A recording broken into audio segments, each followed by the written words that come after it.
Sí, a ver, son tantas cosas, pero empecemos por una. Hay que renegociar los TLCs, hay que modificar los TLCs. Eso está destruyendo el agro, destruyendo la industria, deja al país sin futuro, se lo entrega al capital extranjero y ojo, si no hay industria y no hay agro y no hay producción, pues no hay empleo. No se dejen echar cuentos colombianos. Cuando el gobierno habla del empleo y el empleo y el empleo, pues lo está destruyendo con este tipo de tratados como la Alianza del Pacífico.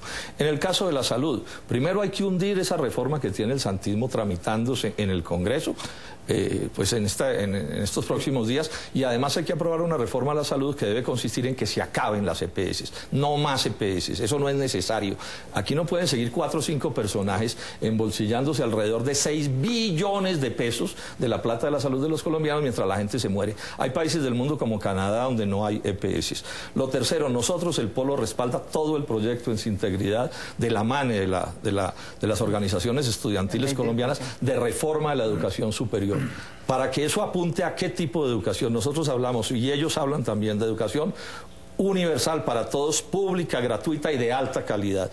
También pensamos que hay que acabar con este desorden de la gran minería de las transnacionales y de la persecución a los pequeños mineros, y hay que hacer un cambio del sistema electoral. Lo que hay es una vergüenza. Claro, se debería empezar porque el gobierno cumpliera la ley que le ordenaba en estas elecciones voto electrónico, y no se les antojó cumplirla, se la pasaron por la faja, María Jimena, eso es increíble, pero el país necesita una reforma del sistema electoral porque lo que hay apesta.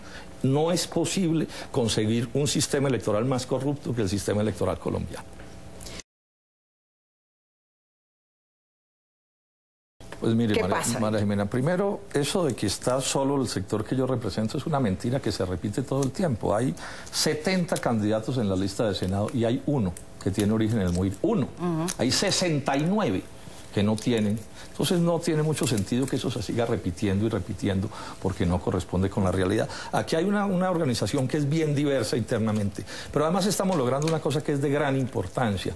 Mucha gente que en Colombia no se siente de izquierda ni ha militado en la izquierda, está acercándose a nuestras banderas y a nuestros puntos de vista. Usted se sorprendería los avances que estamos teniendo, por ejemplo, entre el empresariado colombiano, que está siendo aplastado por los tratados de libre comercio, o todo ese movimiento campesino de liberales y de conservadores y de gente del lago. Entonces, estamos promoviendo la unidad que necesita Colombia, que no es solo la de la izquierda, sino la de todos los colombianos, porque derrotar a los Juan Manueles nos exige desarrollar una fuerza descomunal, y salirnos de la coyunda de Estados Unidos exige una fuerza descomunal. Entonces estamos promoviendo una gran unidad inmensa desde los colombianos más pobres, las clases medias y el empresariado, y eso lo estamos haciendo con un gran éxito. Ustedes lo van a ver en las elecciones del 9 de marzo. Y hago votos para que los otros sectores de la izquierda ojalá no vayan a terminar de santistas, ojalá no vayan a terminar de santistas, porque en todo caso el Polo sí no terminará de santista.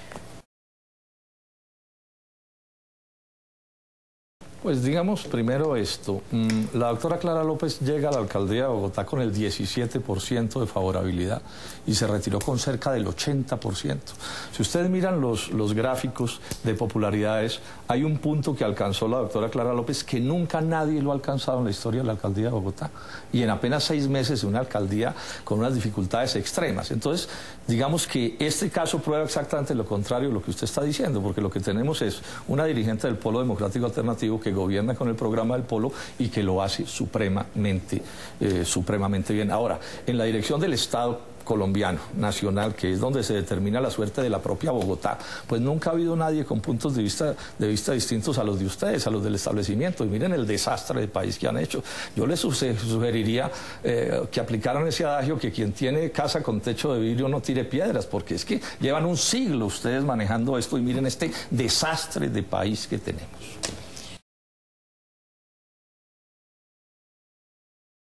María Jimena, mire, los países cambian es cuando cambian los pueblos, y los pueblos se deciden a cambiar a los dirigentes. Por eso yo digo que todo está por verse para empezar el 9 de marzo. Pero si el 9 de marzo los colombianos vuelven y votan por los Juan Manueles, y digo en general todos porque se cambian el nombre y las cosas, pero finalmente son la misma cosa, pues va a seguir pasando lo mismo. Es que es absolutamente imposible que si ganan los mismos que no están gobernando de ahora, gobernaron los 8 años anteriores y los 4 anteriores y los otros 4 y los otros 4, 4, porque son los mismos los que vienen gobernando por lo menos desde 1990, si se elige a esos mismos, ¿cómo va a haber cambio? Es que esto es un absurdo. Es más, es que a la élite, a los ultra superpoderosos nacionales y extranjeros que controlan en Colombia, ¿por qué van a querer cambiar el país si para ellos Colombia es el paraíso terrenal?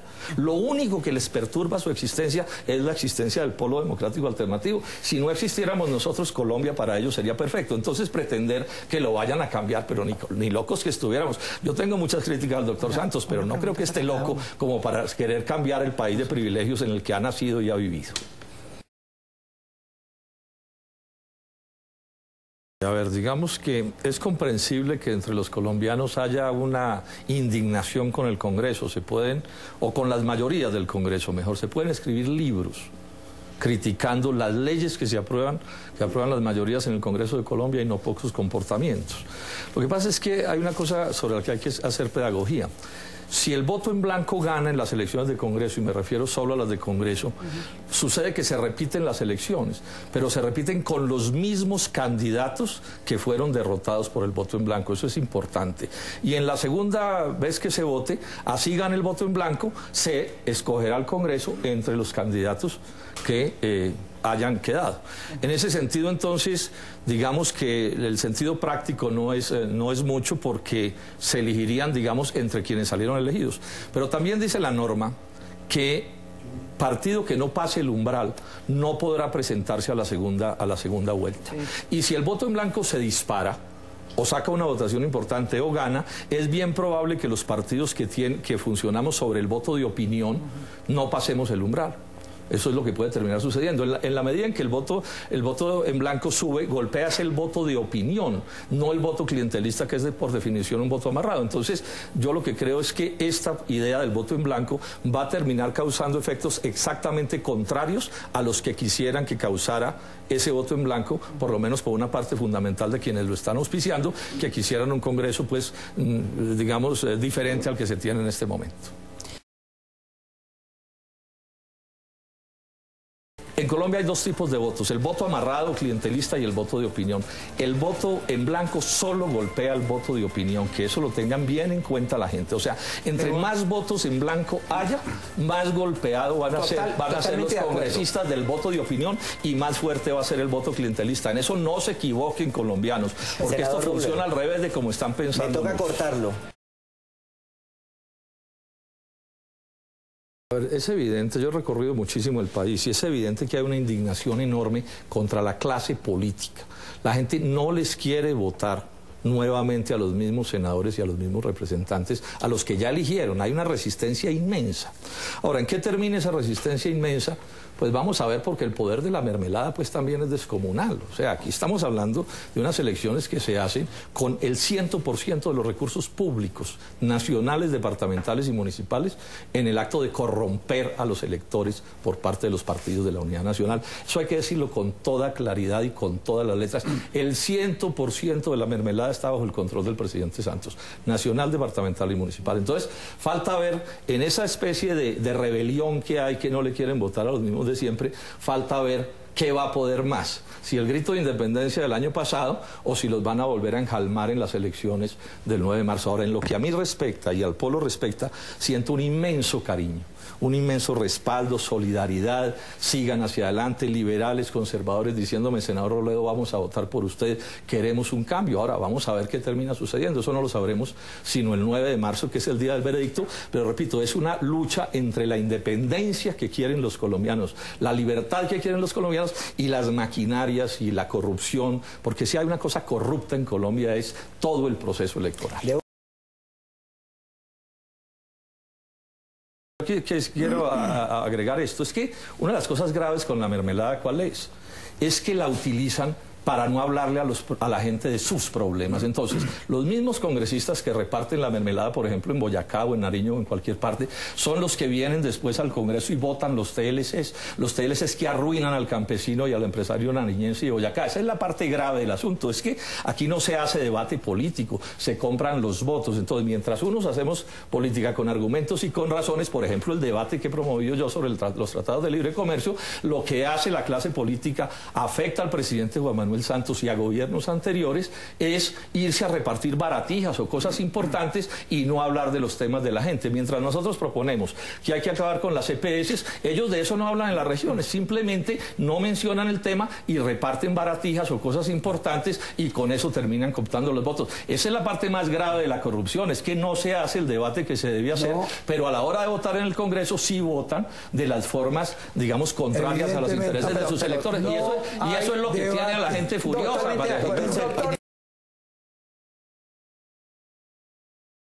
Pero hay una cosa de esto, María Jimena. Yo creo que debate sí hay. En estos niveles puede haber algo de debate.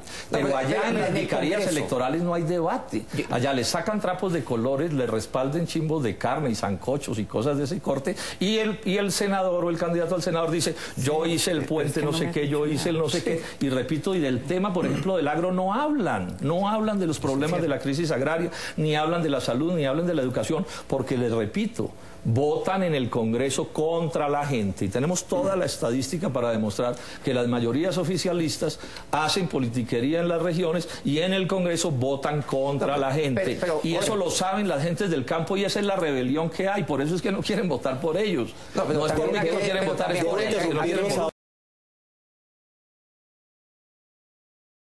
En el Polo hemos dicho, María Jimena, lucha armada no, y proceso de paz sí, es digamos la posición, con esa posición nacimos. Ahora sí, no porque pensemos que allí se van a resolver todos los problemas de Colombia, sí al proceso de paz. Nada que requiera de la firma de Juan Manuel Santos resolverá los problemas de fondo de este país, esa ilusión no hay que hacerse. ¿Qué es lo que sí se puede lograr? Que desaparezcan varios miles de fusiles de los campos de Colombia, que quienes hoy los empuñan regresen a la vida civil y eso va a ser sin duda una cosa bien importante. Ahora, ¿qué nos está preocupando? Primero, la gran manipulación que quieren hacer los amigos del presidente Santos de decir que quien no está con la reelección de Santos es porque está contra el proceso de paz y eso por supuesto es una falacia. Pero hay una cosa que me está preocupando más. Yo estoy viendo que Santos quiere llevar este proceso de paz a una situación parecida a la que tuvimos con Gaviria. Acuérdese que antes de la presidencia de Gaviria es la paz con el M-19. Afortunadamente entregaron esas armas. Pero Gaviria se aprovechó de toda la euforia de ese proceso de paz y montó el Bienvenidos al Futuro y la nueva Constitución. Y cuando los colombianos se dieron cuenta, lo que había sucedido era que detrás de la euforia de la paz nos había metido todo el libre comercio, todo el neoliberalismo, todas las privatizaciones, la reforma más reaccionaria de la historia de Colombia. Entonces yo lo que veo es a Santos bregando además a conseguirse entre la izquierda unos cuantos garzones más para ver cómo monta un sainete parecido al de César Gaviria para meter más TLCs y más políticas retardatarias, que son las únicas que impulsa el doctor Santos. Pongo un ejemplo porque lo conozco en detalle y el país sabe que lo conozco en detalle. No hay cosa más regresiva en Colombia que la política agraria del doctor Juan Manuel Santos. Nunca nadie en la historia de este país se había atrevido a tanto y todo eso tras la cortina de humo del proceso de paz. Esta es la parte que a mí más me preocupa y debería abrirse un debate en serio al respecto. Sí, a ver, yo sobre la constituyente tengo esta idea. Este es un tema que el Polo no ha discutido en detalle, pero es mi opinión personal. Yo no me puedo imaginar una constituyente que no sea elegida por voto popular. Pues claro. Eso parto de esa base. Porque, pues, pero no es la constituyente que propone... Bueno, no, que no, es una cosa en abstracto, ¿cierto? No me puedo imaginar, escúcheme, Jimmy. Escúcheme, yo digo lo que quiero decir. No me imagino una constituyente que no sea elegida por voto popular. Y en las condiciones de hoy es obvio que esa constituyente, las de hoy, esa constituyente pues sería controlada por los dueños de la mermelada, eso pues lo sabe cualquiera. O sea, la representación de sectores como el nuestro, o de sectores, digamos, que piensen distinto al presidente Juan Manuel Santos, sería ínfima. Luego de esa constituyente solo podría salir una constitución peor que la que se tiene, que ya es la constitución del neoliberalismo y del libre comercio y de las privatizaciones. Entonces, por supuesto que a nosotros no nos hace ninguna gracia, ¿sí?, la idea de que con el pretexto del proceso de paz, o como se quiera llamar, a partir del proceso de paz, terminemos en una constituyente que fortalezca todavía más las tendencias retardatarias de la sociedad colombiana y que haga más hegemónico el poder por parte de unas minorías todopoderosas que hacen en el país lo que se les antoja. yo quiero insistir que todo depende de cómo se componga el Congreso. Si el escenario del 20 de julio es Juan Manuel Santos reelegido y las mayorías santistas controlando el Congreso, pues la reforma a la justicia que van a presentar, diga lo que digan, será igual de mala a la que presentaron hace 3 años. Pero es que esto es un problema de la forma de pensar, de la forma de ser y de la forma de actuar. No se hace misa católica con cardenales protestantes, bueno, o viceversa, doctor Jimmy, ¿cierto? Y entonces pedir que una reforma a la justicia capitaneada por Santos y por los partidos santistas sea la que necesita el país, a mí eso no me cabe en la cabeza, me da pena, pero no entiendo cómo puede ser, si es que ya sabemos qué es lo que les gusta.